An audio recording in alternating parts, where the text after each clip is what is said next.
se jugó el todo por el todo. Fue, averiguó y vino y me dijo, yo no lo puedo decir en la reunión, a usted se lo digo. Me dijo Sadi que fue Guillermo Luque, el hijo del diputado. ¿En qué momento la gente empezó a acusar a Luque? Desde el momento que yo tuve por obligación moral que prácticamente creo que salvarlo a Tula del suicidio de la cárcel. A mí me habla un muchacho amigo de un grupo juvenil que trabajaba en criminalística en la policía de la parroquia y me dice, esta noche lo suicidan a Tula. Tula estaba preso, fue uno de los primeros que estuvo preso. Y era la siesta, y yo recuerdo que lo trabajé sola, no lo dije a nadie, era como un problema de conciencia. Si yo no largo el nombre de Luque, que ya sabía, porque el padre de la comisión que había venido a informarme, él se ofreció en la comisión de padres a averiguar porque era amigo de los Sadi, y fue y le preguntó concretamente a Efraín Sadi, a Pirulo Sadi, primo de Ramón Sadi. Además tenía hijos chicos que también andaban en las festicholas y estaban en la droga. Esa era la referencia que teníamos. Y él vino una mañana, no se animó a ir a la reunión, porque él es justamente uno de los testigos que después fue comprado, porque él era un policía retirado y nosotros desconfiábamos de él. Y bueno, él se jugó el todo por el todo. Fue, averiguó y vino y me dijo, yo no lo puedo decir en la reunión, a usted se lo digo. Me dijo Sadi que fue Guillermo Luque, el hijo del diputado, que le dio una trompada. Desgraciadamente la chica se les murió y después lo llamó a su padre y el padre desde Buenos Aires le dijo, hablaba a Miguel Ferreira, el jefe de policía, y que después de tratativas Miguel Ferreira le dijo, mira, la única solución que hay es desfigurarla, es decir, inventar el motivo de la muerte.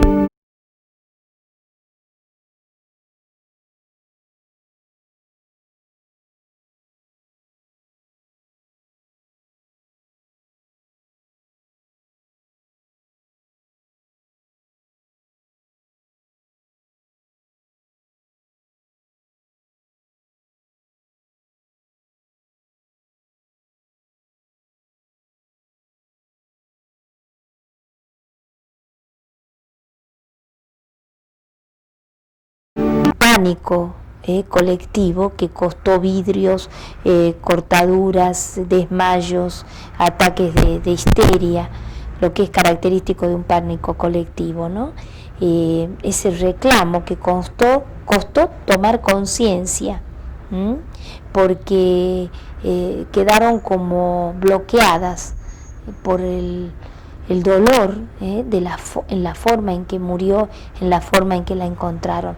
Además, como enseguida el encubrimiento disfrazó la realidad con algo tan aparatoso como podía ser una secta de psicópatas, o bien de satánica, o un grupo de psicópatas que se iban de Catamarca y la tiraron, y en esa forma, entonces las descripciones eran muy grotescas, muy impresionantes, ¿no? Sobre el cómo la encontraron a María Soledad.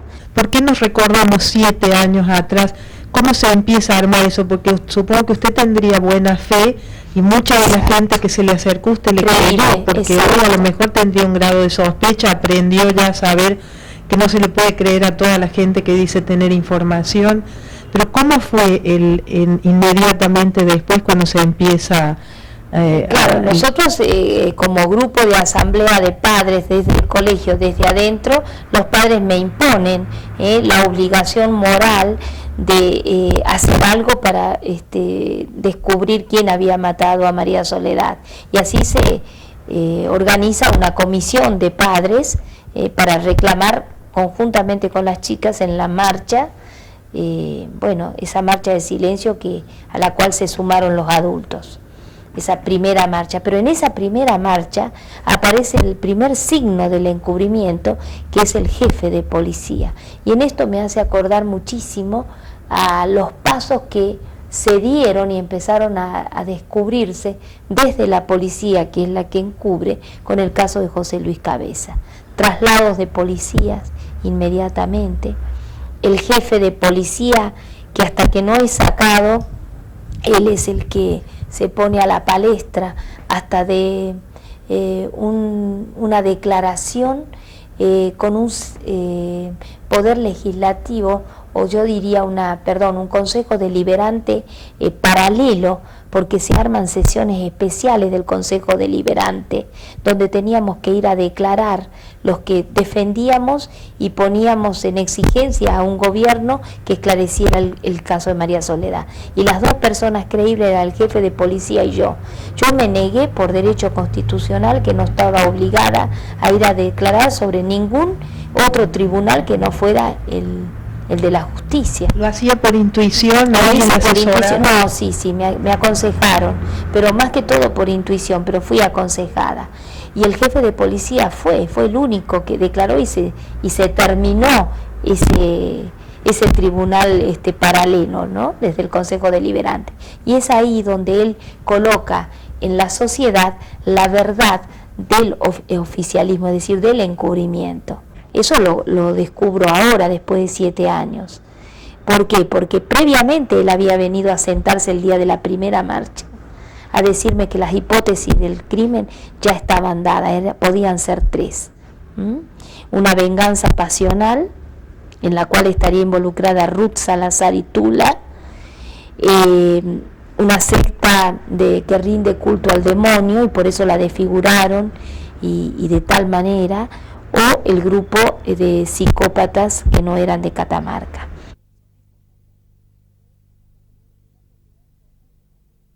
Sobre esas 3 hipótesis ellos comenzaban la investigación.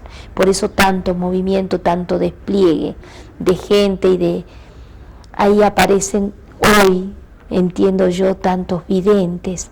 En Catamarca la existencia de videntes en las provincias es muy notoria, la gente cree en los videntes, en los curanderos.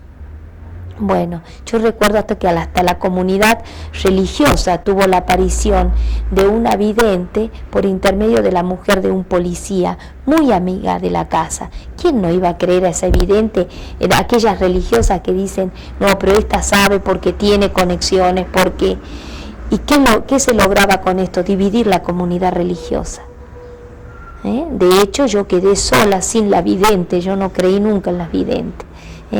Se dividió dentro de la iglesia, dentro de la familia Morales también aparecieron videntes, y videntes creíbles, gente que venía desde Córdoba para ofrecer servicios de evidencia. Hasta la misma doctora Safe tenía una vidente. En la policía hoy esto tiene parte de la metodología, porque mientras ponen una vidente desvían la causa de la investigación.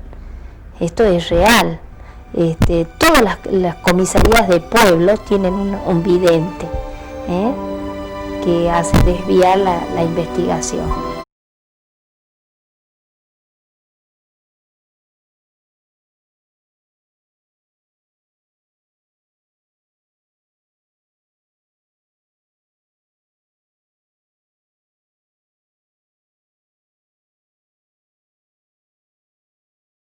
Sabía que usted no iba a declarar por el parentesco que la unía, habíamos quedado en eso.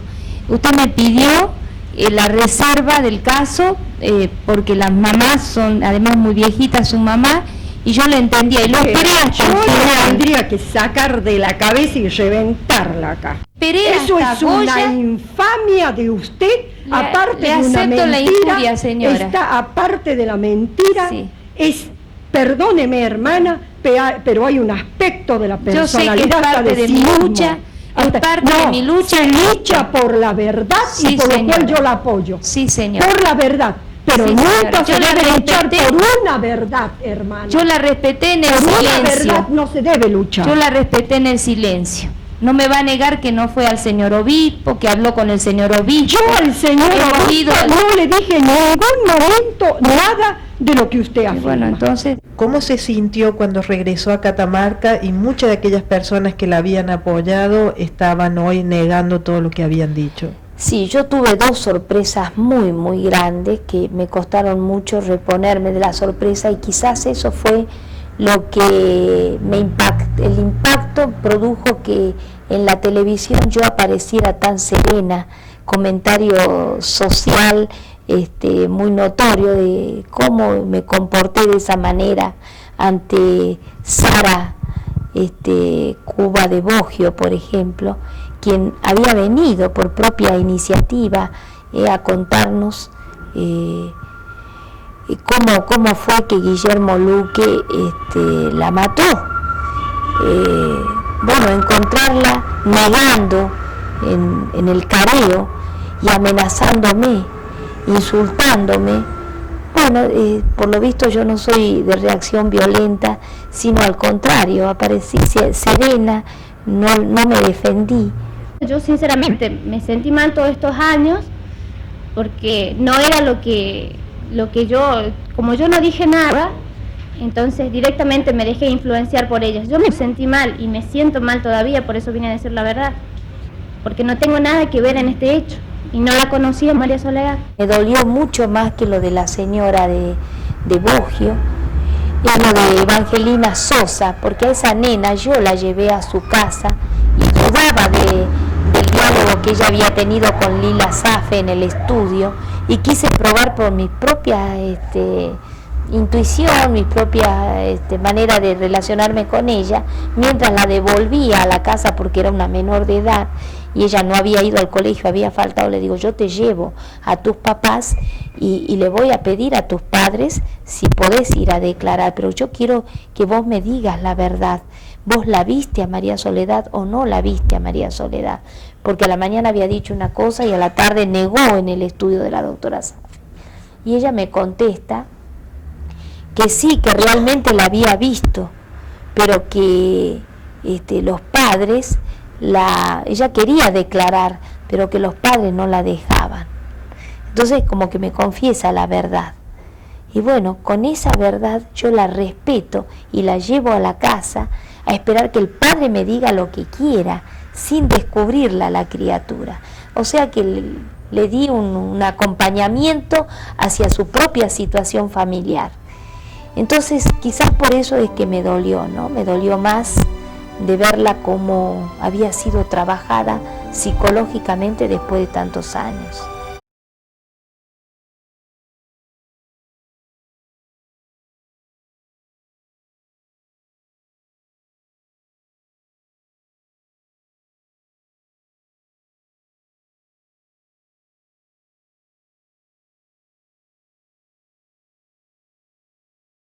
¿Usted tiene esperanza en este juicio que empieza?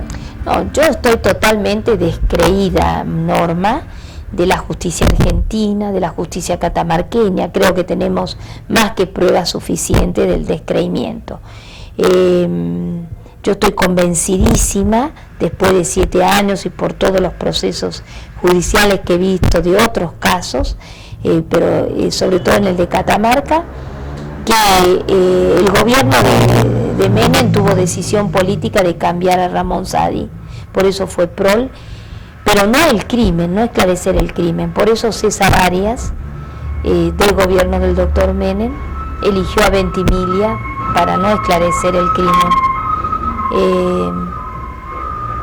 Una de las pruebas en la que Ada hace referencia de uno de los testigos más importantes, que es Marta Tello, la monjita que desgraciadamente murió, y ella se llevó a la tumba esas expresiones en el juicio donde dijo: ¿qué necesidad tengo, qué interés tengo de mentir cuando yo sé que mis días son contados, que la muerte se agiganta? Un señor que estaba internado vio la noche del sábado que entraba una Traffic blanca. Dice que entraron un bulto, él no vio persona, un bulto entraron. No se hizo comentario de que fue atendida una persona esa noche. Que la habían tenido en emergencia, pero que de emergencia la habían llevado a tomografía computada. Cuando dicen la habían llevado, ¿se refiere a alguien de sexo femenino o a la persona? No, a María Soledad, decían ellos ya en ese momento, ya era María Soledad. El comentario se decía que era María Soledad Morales. Morales. Ella entregó la sonda sabiendo que todavía había tiempo para hacer que realmente sirvieran de prueba. ¿Quién dejó morir esas pruebas? ¿Quién dejó fundir esas pruebas? Fue el doctor Ventimiglia. ¿Y en qué basó la prisión Ventimiglia de Luque? Porque fue él el que ordenó la prisión de Luque, ¿no? Claro, pero con una carátula que posteriormente iba a ser preterintencional, es decir, ya todo estaba trabajado, porque yo recuerdo que por la justicia de Córdoba, unos meses, un mes y medio antes de las elecciones, fui trabajada en un diálogo para un negocio, una negociación de una pensión que consistiría en unos años para Guillermo Luque o para los otros chicos que estarían involucrados, a cambio de una pensión de por vida para la familia Morales. Y yo no accedí para eso. Sí. ¿Quién la contactó? La justicia de que había venido con el doctor Prol de Córdoba. Yo no recuerdo exactamente los nombres de todos los que intervinieron, pero ahí al frente de todo esto estaba también el doctor Baquiano, con él como, digamos, al frente de la investigación paralela.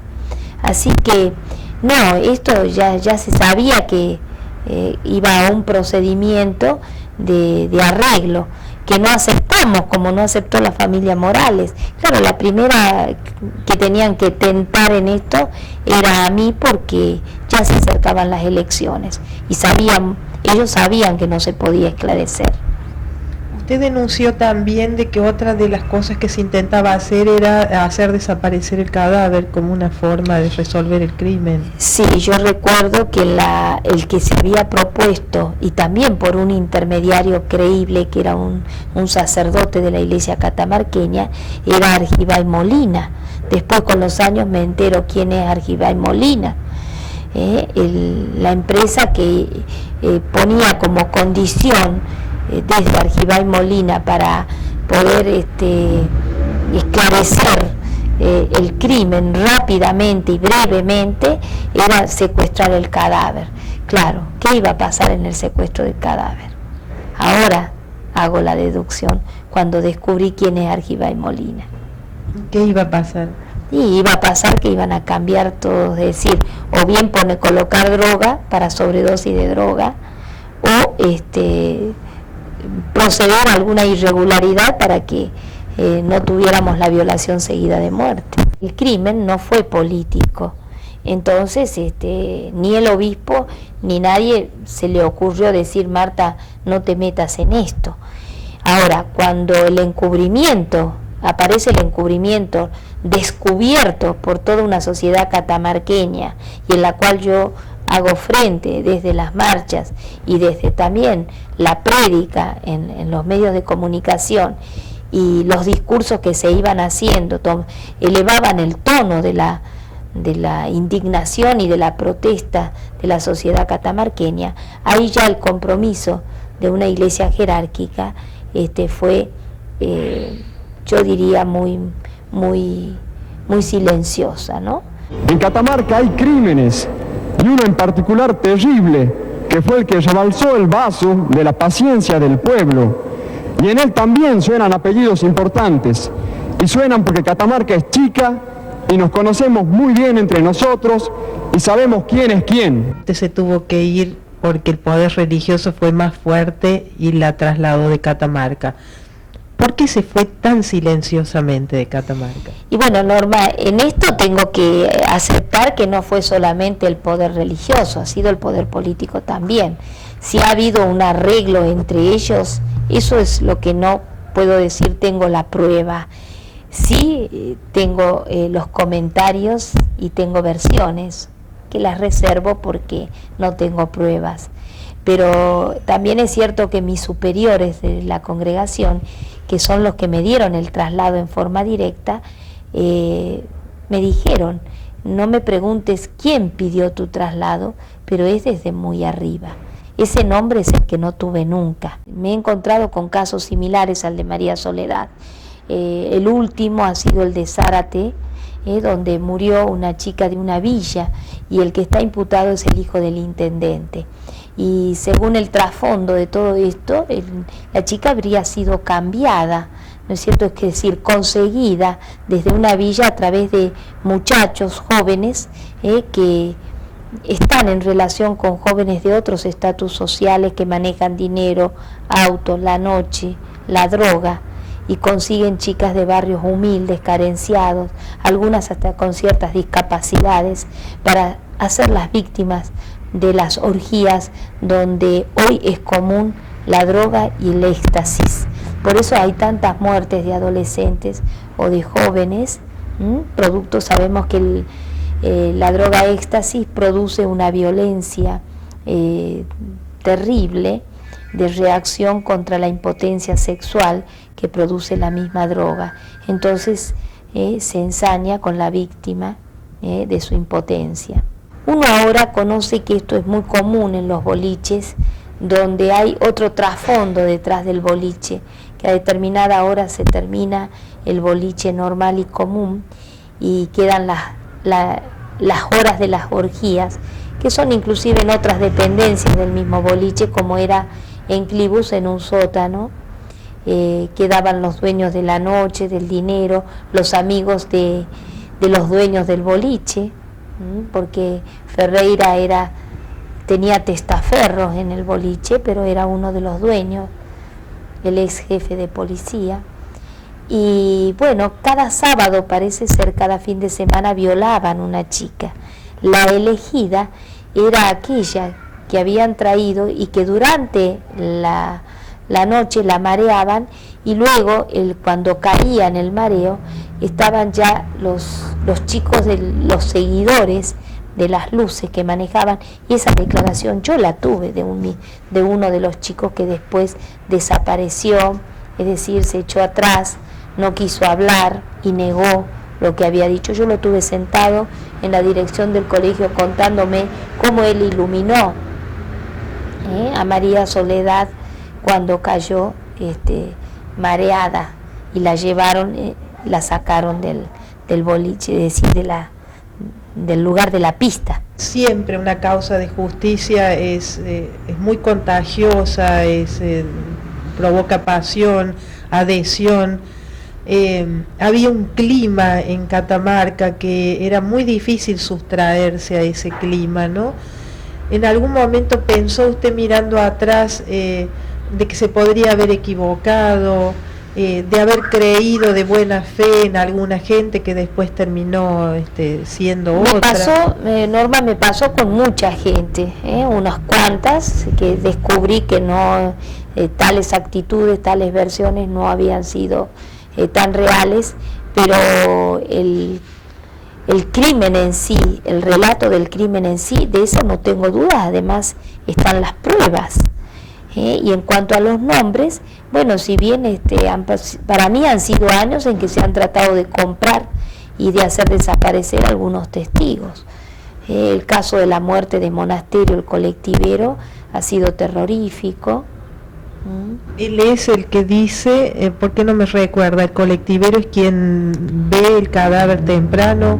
Claro, Ponce, que es el colectivero que ve el cadáver y describe. Ahora, ahí ha sido trabajado, es decir, durante tanto tiempo, yo no sé si confundido, pero ese muchacho ha dicho la verdad. Cuando yo escuché el relato de la hermana, de la religiosa emparentada con él, que para eso se traslada ella de Tucumán a Catamarca para hacerlo hablar, era tal cual, coincidía tal cual. Lo de la psicóloga de San Juan, María Rosa Pacheco, es una similitud total a lo de José Luis Cabeza en la desfiguración, ¿no es cierto? Es decir, cómo la hacen desaparecer. Queda al desnudo un Ministerio de Educación donde desaparecen 8 millones de pesos que los están negando, pero Alfredo Bravo fue justamente el que pidió el informe, y bueno, tuvieron que hacer desaparecer a la que había visto o supo, se interiorizó de quién se habría llevado en el bolsillo los 8 millones de pesos. Lamentablemente su marido está preso, cae de por sí